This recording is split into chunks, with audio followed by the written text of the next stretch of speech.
Ladies and gentlemen, freakdoners and freakdoners, welcome to S.STREET Media.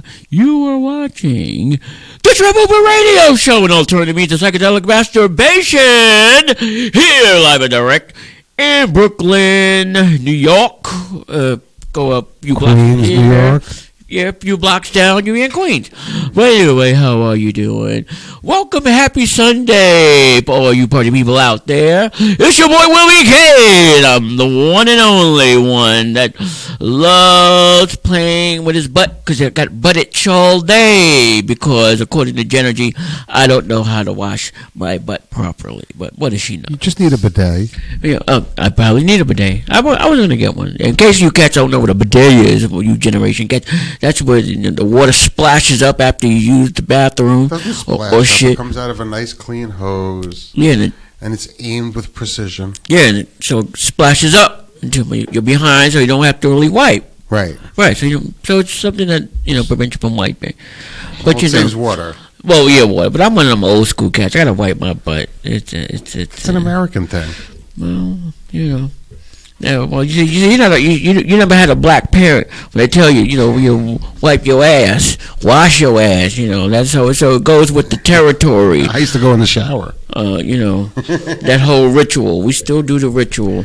We're not really. The ritual's too much work. Yeah, Just go in the shower, take a quick rinse. There's one right near the toilet. We're not a bidet community. We still need to know there's toilet tissue in there, and we gotta put it up there and get it out. That's what we do. Shoot. Anyway, it's Triple Radio Sunday. It's been a crazy week. It's been a crazy week, and I know you. Of course, you'll know me, Will B. K. And there's usually other people here. But sometimes it's nice to have make it a big thing, something make it a small thing, whatever it is. But of course, we can't do the show without the wild and crazy Hardy Brooklyn in here. Thank you, Will. Jeannie, you always got some wild, weird get up going on here. Baby blanket pants, baby. Everybody should be jealous. Absolutely. The blanket your grandmother wrapped you in. I guess. Thank God she threw it away. From Etsy. Shoot. So, anyway, I hope everybody's been doing good and stuff. I hope you've been tuning in to Trip Over. And on the other shows here on S.STREET Media, we got a whole lot of different things going on here. I'm sure there's something that you might probably like, But I'm the only show that's like this one. So I heard through the grapevine there's going to be a similar show, but I hope it ain't too similar to what I'm doing. But I love the person that's going to be hosting that show. But as they come along, you'll be hearing more about them, loving to death anyway. And then we got another show a friend of mine is about to start coming up this week. I guess some of the other shows will probably bet you. Make sure you Google S.STREET Media for their YouTube channel. Absolutely. So, shout out to my homegirl Earth, and I'm so happy for her that she is going to be doing her own show here on S.STREET Media. So a lot of good things and programs are going to be coming through here. So definitely check it out. Next week, Hardy, in case you didn't know that, and it's going to be the 3rd year anniversary of S.STREET Media.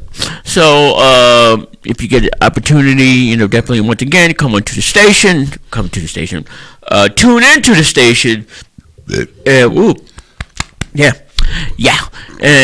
we'll be talking more about it. So all the shows that's been here over the course of 3 years, we'll hopefully we'll be there at the celebration and whatnot.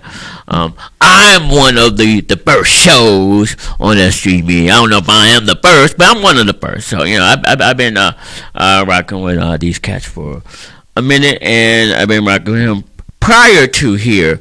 So he's so I appreciate all of the attention and being familiar with the show. Sometimes even more familiar than I'm familiar, because he just knows how the show is and how it goes, and he pays attention. Absolutely. So definitely, So it's been such a rough week, Hardy worker, for the hip hop community. Last week, of course, DMX passed away. and I think we spoke a little. We touched on that last time we were here. At least a week and change ago, he passed, and then a few days ago, Black Rob passed. And so he was 51. DMX 50. I'm 50. I'm like, God damn, man. So the life expectancy for rappers isn't that great. Was it 51? I'm saying there a lot of the rappers that have passed have been around that late 40, early 50-ish threshold. Aside from the cats that's younger, man, a lot of them are just getting knocked off. The thing about it, Hardy, that bothers me more so than anything about it, is that once again we have to keep watching, watching us in a bed, just watching them die away.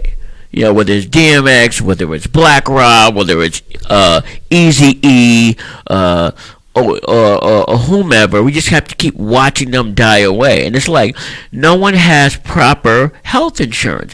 And Chuck D has said this years ago about that we need to. That's one of the things that we definitely need to invest in, aside from getting our royalties, getting our masters and stuff like that.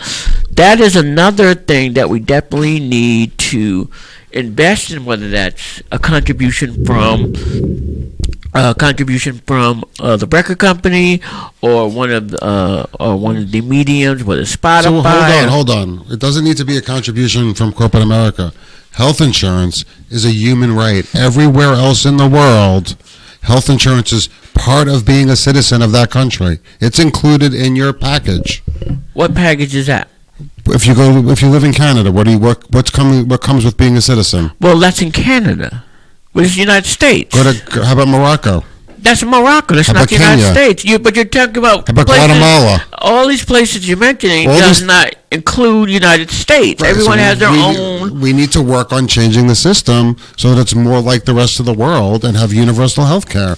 When you get sick, you just go to the doctor and the government deals with the bill. Well, yeah. But unfortunately, that's not how it goes here in the States. So we have to play under the rules that are set. But however, my thing is specifically for entertainers, because they're constantly on the road, they're constantly putting their health at risk, whether it's the road, whether it's the studio, they're constantly on the go and go and go and go and go. Right, and there's union insurance. And there's really good union insurance, actually. Where? Are you not for who? For what do you mean for who? I mean, there's union. I mean, it's not cheap. But for musicians, there is not a union. There is not a union. There's not a union. That's what Chuck D's been talking about. Well, Chuck D's been talking about it. Master P's been talking about it in terms of unionizing for artists. Getting a union together. Right, but insurance is on a state-by-state basis, so you can't really do a nationwide. I mean, that would be a pretty big undertaking. What I think would be more important is just educating the people to what's out there, educating the people on what options are out there, like how to get into the marketplace, how to qualify for the existing plans. But we're talking about. I understand that. But yes, but regular citizens, absolutely. Even musicians, they're producers, their managers should be doing this. It's the manager's fault. I blame the manager 100% if the artist is underinsured. Well, yeah, kind of. I also agree with that. I agree with that. However, like I said, even though we are we're just getting around to learning the trick on how do we get our masters back. Get our masters back, or being able to keep the music that we're able to make. We're actually able to keep it, because a lot of times once we make it, it's now the possession of the publisher, it's the possession of the label, it's the possession of the distributor. They own it. So now we're just getting around to accepting that we can put the music out, and now we're able to keep it for ourselves. Correct. You have a different arrangement. So now that's what I'm saying as it relates. So it just shouldn't be just about music right now. There should be a system where we also are able to get health insurance.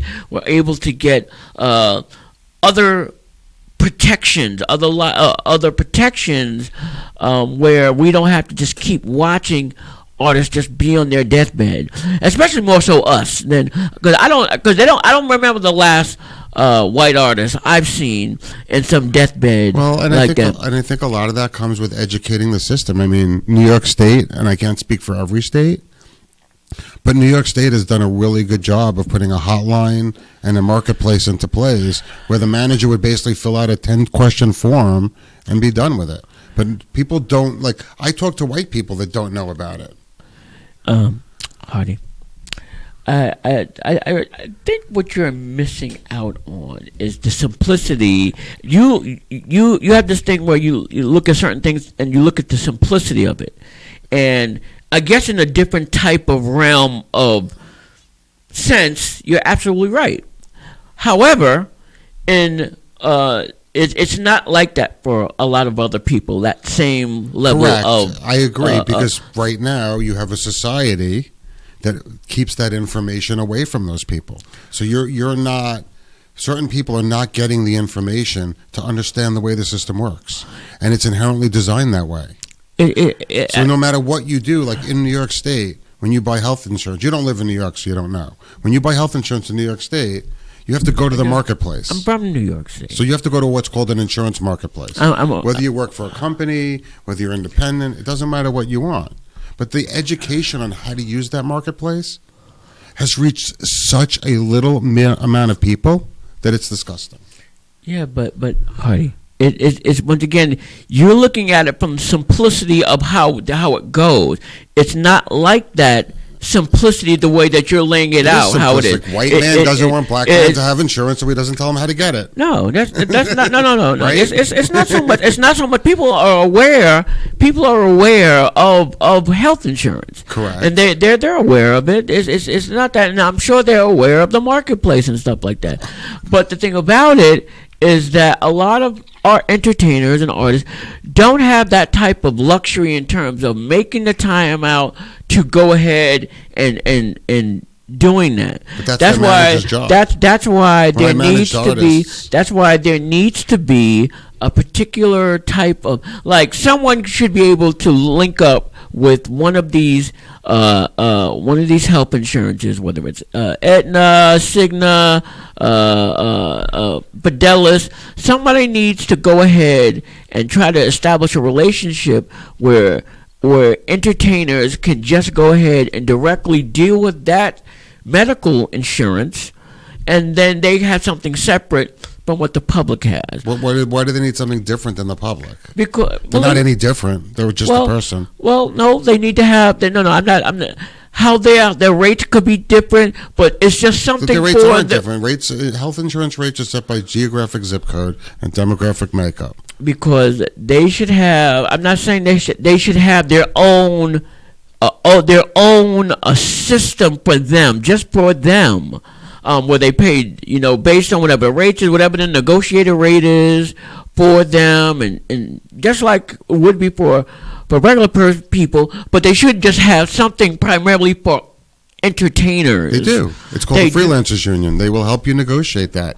When I managed artists, one of the things that our job was to make sure that, like, all the artists had appropriate health insurance based on where they lived. That's the management company's responsibility. It's a fundamental. I'm hiring a manager to do that. Actually, they're not their parent. It's not their responsibility. Manager's responsibility has everything to do with their career. Correct. They have nothing to do with whether they have health insurance, whether their mother is sick, whether that is not the manager's. Whether the mother is sick or not, but there's nothing to do with the manager. Have health insurance. That is not their responsibility. That's your manager's responsibility. It is not. It is not. Well, then they're responsible of their careers. You're right. Not their health. They're not. That's what I'm saying. They're not their parent. It's not whether you have health insurance or not. As a manager for a musician, I want that musician, to be the most effective and the most efficient they can. So I went out and we made sure that we had health insurance. That as the owner of that artist and the representative of that artist, we made sure that we had insurance that we could afford, no matter what came up, to cover them under the contract and terms. Yeah, but that's not, health insurance is in no contract. What are you talking about? You if you did it, then you did that out of your. That's an extension of what you wanted to do. I think for your. But it's not. It is not. It is not a natural thing for managers from to the do hip-hop that. side. No, for any in the jam side. band side, and it gets included. That's part of being in the band. No, that maybe that's for your. It's not. I'm not saying it doesn't happen. I'm saying it's not a natural. It isn't a natural form of business for them to deal with the health insurance. That is not what they deal with. They deal with their careers. You got your own experience in terms of how you deal with. I have over 20 years dealing with artists at labels, and I know that is not a natural attribute that a manager has to deal with as it relates to dealing with an artist and dealing with their health insurance. It's not a natural part of it. It isn't. It's just their thing is their career. But I mean, when we managed artists, we looked at it from a point of view of holistically, and I needed to make sure that those artists were healthy when they were on stage. Okay. And that insurance came right out of their cut. But that was something that was paid for, and as a manager or investing in that artist in their contract and their upfront agreement, we were prepared to front out health insurance for most of these people for 2 years. Okay. Because, and I think that's a difference in cultures and a difference it's nothing in to do with management. culture. It's nothing to do with culture. That's just not part of a natural duty of a manager dealing with their health insurance. Okay. And I'm just saying it's not. I'm not saying it doesn't happen. I'm saying it's not naturally dealt with. I mean, I know some big bands that are managed by way bigger labels, and health insurance is included in the package. Okay. Well, like I say, it's just including some DJs these days. I mean, I just met this guy Ali G, who his label gives him everything. Gets his health insurance from the label and everything. Well, that's something new. It's something new, but it's usually not part of their duties. So it's not a natural part. That's what I'm saying. But yeah, I think maybe people also need to ask more. Okay, I mean you know more than I. What do I know? I just worked at labels we're also in two completely different music genres. It's nothing to do with the genre. Oh yes, it does. It's nothing to do with the genre. Labels treat genres why very differently. Why don't you do some research? You show me a contract where if you can find me a contract, a natural contract, where there is. I will reach out to my people and see if anybody's prepared to release one. You do that. Now, and if it's not in there, let's say you find a white band. If you say you find a white band and it's not in there, then what does that say? That means the manager's doing it out of the goodness of their heart. Okay. Well. All I just said, it isn't a natural duty to deal with that. They deal with their business, they deal with their contract, they deal with their cuts, they deal with where the music's going to be playing, how it's going to be used. They deal with their studio, they deal with their cuts. So there's a lot of things that they do, but stuff like health insurance isn't a part of their daily duties to make sure that the artist has. It just isn't. It was just included for all our artists. Well, you know why it was probably included? Because it was cheaper. If we included more people on the plan, it brought the cost per person down. Okay, I mean, I don't know why they did it. I was just a worker.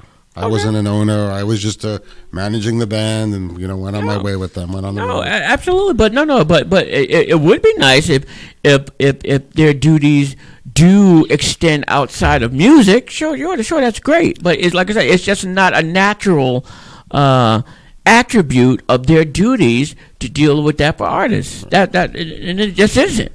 But is it the natural for the manager to deal with the artist after they OD'd? It's a different that's different. That's different because them ODing means that their artists can't perform, or they have to cancel a date. So it does affect appearances. It does affect stuff like that. Yeah. So I have to do. Who else is going to deal with them other than the artist? Other than the manager. Yes, I have. Yeah, my artist is laying out. Yeah, I have to call the doctor. I have to call the And ambulance. I have to pay for it. No. Well, you might have to. Yeah, but then again, once again, you might. But he might get reimbursed, but he might not. Right. But that's a different thing. That's different. But that's a different circumstance. If something happens to them. But it's not their responsibility to deal with them getting health insurance. That's just not Right, it. but when you're dealing with them and they're ODing, you're actually acting like a parent, not really their manager. You're not going to leave your. Hardy, you're being silly now. Come on. I don't care what you say. It's not part of their duties to deal with getting them health insurance. Correct. It's not part of their duties to deal with either, actually. If you look at the contract, it doesn't say when my idiot client ODs. It actually says that I get to walk away from them. But the thing about it, Hardy, the thing about it affects the appearances, it affects them doing shows, it affects them doing interviews. And most of the contracts. But those things are in the contract. Interviews, appearances, shows. If something stunts that, so that does affect the artist, that does affect the manager, that does affect the contract. So it's a different circumstance because then they have to run interference and tell those people ahead of time, my artist isn't going to be here due to something happened to him. But it's not their responsibility to make sure the artist has health insurance. It's never been like that, normally. But, We'll see. Hopefully times will change. Hopefully times will change. I totally agree with that. I wish they would. Shoot. Get them a babysitter too, man. You don't want to be dealing with that shit all the time. But hey, anyway. But just most contracts, if the artist ODs, the artist technically pays the owner of the contract any loss of revenue if they really wanted to enforce it and exit the contract, which I've seen happen, and then they just walk away. Wait a minute. What contract? Loss of revenue. You mean to tell me there's contracts out? There's music contracts in terms of artists OD. They don't say in their OD. contract? They say certain types of behavior. Irresponsible behavior, irrational behavior. They're in there. Illegal behavior. Look, what do I know? Perhaps, I guess. Think about it. If you're managing someone and they go to jail, what are you stuck with a contract of a guy that's in jail? You have to have an exit strategy. You're just in jail. Right. OD is the same thing. OD is in coma state. And if they OD, they're ruining the brand. I'm sorry, y'all. You have to look at me because I'm giving you a face that like I'm in dumb amazement because I don't know where Hardy's getting this from. I'm sure there are contracts like that. I'm sure some of them do lay it out like that. It's usually not in the contract in case here's a clause in case you OD or here's a clause in case you get arrested. Unless they have a history of that prior to being signed. Then maybe. There's usually behavior clauses in contracts. Yeah. You know more than I do. I'm going to do some homework. You know more than I do. If I have time this week, before next week, I'll bring some in. You please do. Because that's not necessarily so. Usually, like stuff like that isn't usually in. I'm sure that, but no. Once again, we're talking about the thing about contracts. They are tailor made for certain groups or certain people.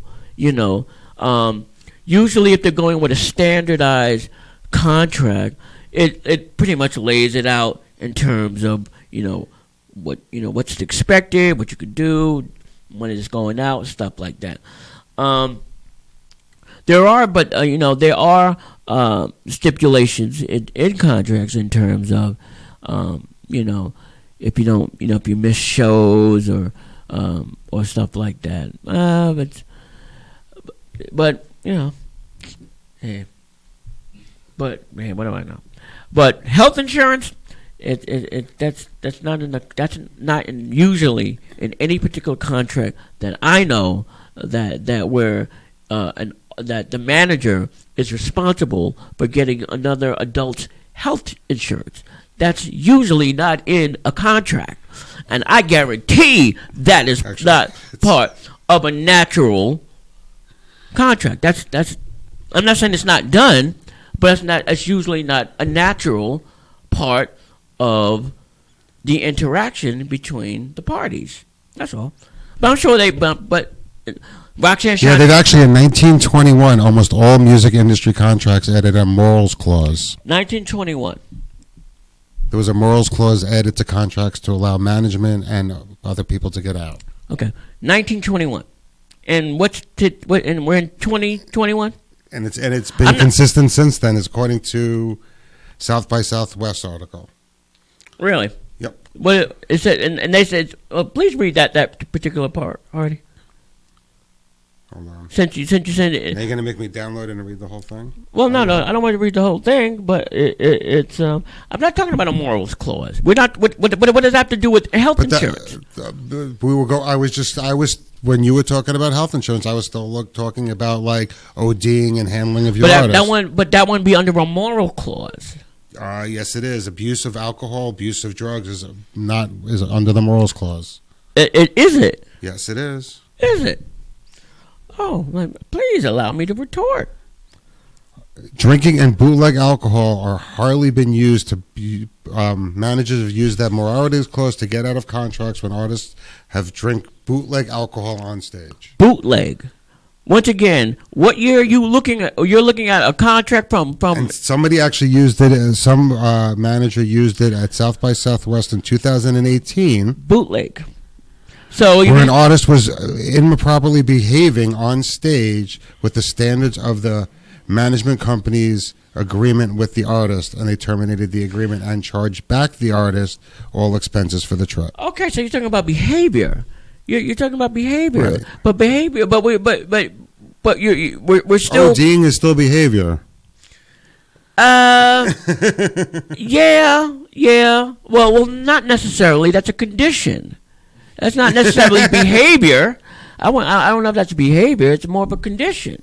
If how do you if you're doing like this, that's not you're shaking, whether it's from ODing or seizure.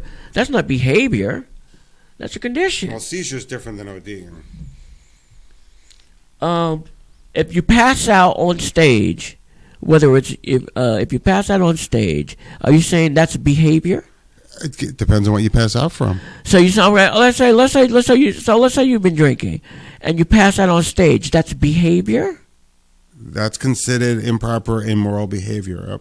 Alcohol, excessive alcohol use is considered that. Yes.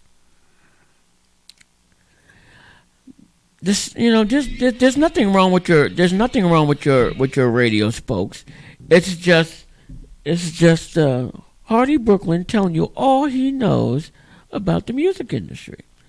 I got you. I mean, whether they enforce it or not, that probably rarely happens. But I mean, I've been to not hip hop shows, but I've been to other genres of music. Well, not just that. But no. Don't just keep it just with us. It's not just with right. us. I'm just saying we're still a genre like anyone else. Right, but I've watched management companies literally walk away from artists because they kept getting drunk on stage. And we too. And were unable to function. Us too. You could look at and that's the morals clause. You could look at JoJo and KC from Yep. Jodeci passing out on stage, or you could look at BBD and New Edition fighting on stage, or I'm just countless stuff that you can you see us, but here's one: illogical use of drugs. That's a good clause. Okay. Illogical. How can you illogically use drugs? You logically take them; they're good for you. I agree. That should be in a contract. Not taken enough. But this one actually says the artist is required to maintain proper health insurance. Okay. This was just one I Googled. Artists are required to maintain proper health insurance. Does it say? Please show me in any contract that you're looking up where it says that the manager is responsible to get health insurance for their artist. I'm looking at this one. This is the first one that said that, so I'm looking for that. I'm actually reading it way slow. Impress me. Oh, I would love to say if it said that. No. Please. Good luck with that. The artist must be in good shape and healthy when performing. Okay. Health insurance. I did not see anything that the manager had to do except book them. Okay. Wow. Wasn't even doing regular management things. Yeah, well, stuff like that's not. Oh, booking of recording of albums, commissionable income. Yeah. Yeah. But please, good luck with that. But that's a good one. I mean, they require you to have something, but don't give you any guidance. That's wrong. That's fundamentally wrong. What? Don't require you to have something and then not give you the tools to get it. That's not their job. You're right. That's not their job. Now you hire me to handle your career. Yes. You deal with your business and the sales and this and the outlook, direction as it relates to your career in entertainment. And I think that does not require right, and I think health it's insurance. I think it's a little bit different as far as like when Mo was here. When Mo set up his business, the first thing he did was get insurance for his people. I think it's just a different mindset. I think that as a country as a whole, nobody should have to even think about getting health insurance. They should be able to go to whatever doctor they want, whenever they want. Well, we live in the home of the brave. So, what do you want to do? I know about brave. They're a little chicken. Yeah, so, anyway. But anyway, definitely, artists definitely need to, perhaps they really do need to unionize. They definitely need health insurance. It should be, especially now with the pandemic, it definitely needs to be a priority for them to make sure, especially the older artists. They definitely need to really think about longevity and perseverance of their lives, and just the music and stuff like that. It's just a shame just seeing them in a hospital gown, looking up at the camera, eyes closed. I just wanna hate it so much. You don't want to keep watching that kind of stuff. And what's really sad is that all the sites and if you Google like musician health insurance, they're all things that lead you down a rabbit hole that are not like the best practices. So, yeah, I think I think they need to unionize for one of many millions of reasons. Mm. Oh, see, look at that progress. See, we got somewhere. All right, so much for that. We're gonna have another discussion on that. I'm gonna have Tim Bisa or Daddy-O come here again, and interesting. There is an American Federation of musicians. There is a musicians union out there. Well, and I just found it after 10 minutes of Googling.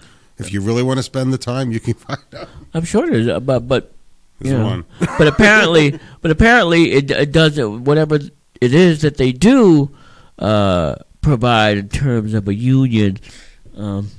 Maybe the benefits aren't good enough for everybody.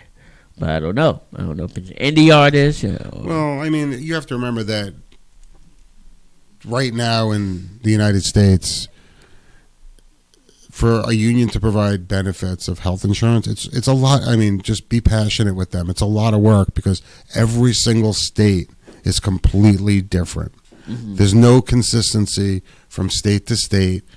So, they're literally having to build a separate interface, a separate business, learn a completely different set of rules and regulations from state to state. New York and New Jersey, you think they'd be at least close, but they're not.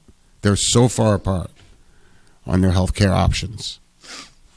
I mean, New York gives mental health. New York gives contraceptive protection. Other states don't do that. Yep, you're right. So it is a big undertaking.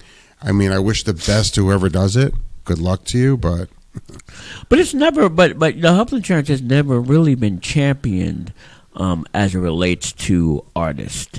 Health has never really been championed. They'll deal with eating healthier, but a lot of them. But there's never really been a message for artists to deal with their health insurance. And I think that for a lot of them, it's because in this country it's so disjointed, where every single state is different.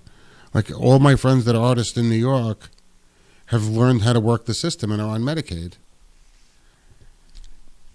because they learned how to work the system. Like, they don't have money coming in, so let the state give them some health insurance. But what about if you make a certain amount of money where you don't qualify for Medicaid? So in New York State, what they've done over the past 5 years, and this is recent, is it now has a scale. So you might not qualify for Medicaid, which is free insurance.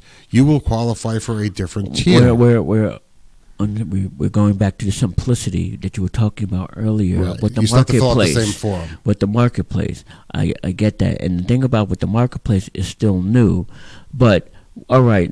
So between Medicaid and now the Medicaid, that's the medical insurance that's kind of relatively new in terms of the sliding scale. Right.